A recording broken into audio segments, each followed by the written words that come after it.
Hello learners, आज मैं आपको एक्सप्लेन करने वाला हूँ पावर ऑफ वोकैबुलरी कि आपकी जो वोकैबुलरी है ना, अगर वो पावरफुल है तो आप कैसी भी क्वेश्चन आ जाए उसे आसानी से कर पाओगे।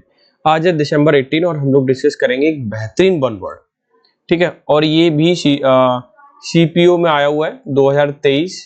मैं प्री लिख देता हूँ यहाँ पर, ठीक है।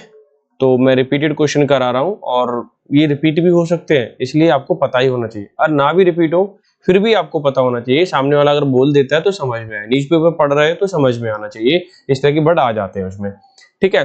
क्या है the state of quality of being young, यानी कि आप यंग हो, युवा हो, वो वाली सिचुएशन को, वो वाली स्टेट को हम क्या कहेंगे?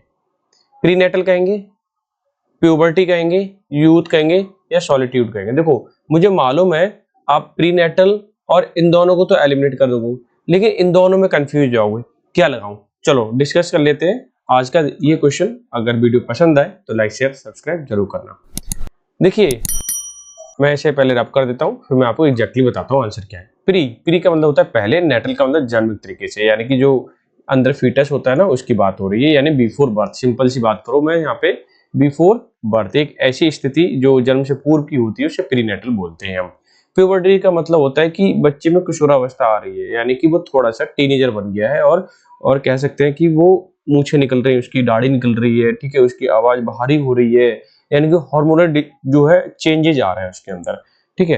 तो हम बोल सकते हैं थोड़ा सा युवा होना एक तरीके से, ठीक है, या किशोरावस्था कह सकते हो।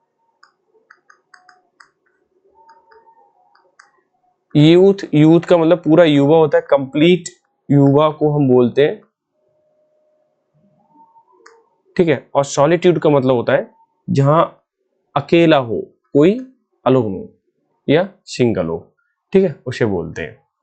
तो अब आप एग्जैक्टली आंसर बता सकते हो, वन वर्ड, वो भी किसका? युवा होने का, वो है यूथ, ठीक है। समझ में आ गया?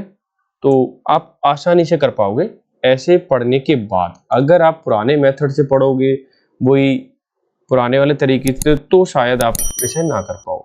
मैं हमेशा आपको रिकमेंड करता हूँ द हिंदू पढ़िए, पढ़िए द हिंदू, ठीक है। पढ़ोगे तो आपको एग्जैक्टली पता चलेगा सिनेरियो क्या चल रहा है। स्पेशली आर्टिकल जरूर पढ़ें, उसमें जो भी एडिटोरियल दे रखा है, ताकि आप अपनी वोकैब को, एक स्टैंडर्ड जो लैंग्वेज होती है उसे आप समझ पाएं। वोकैब को जब जितना एनरिच करोगे, वोकैब से एनरिच होते जाओगे आप, उतना ही ज़्यादा जो भी आपका रीडिंग कॉम्प्रिहेंशन आता है, क्लोज टेस्ट आता है, इजीली कर पाओगे आप। कोई ज़्यादा बड़ा टास्क नहीं है। क्लियर? वीडियो अगर अच्छी लगी हो तो लाइक शेयर सब्सक्राइब कर सकते हैं। मिलते हैं नेक्स्ट सेशन में, तब तक के लिए bye bye, take care, have a good day.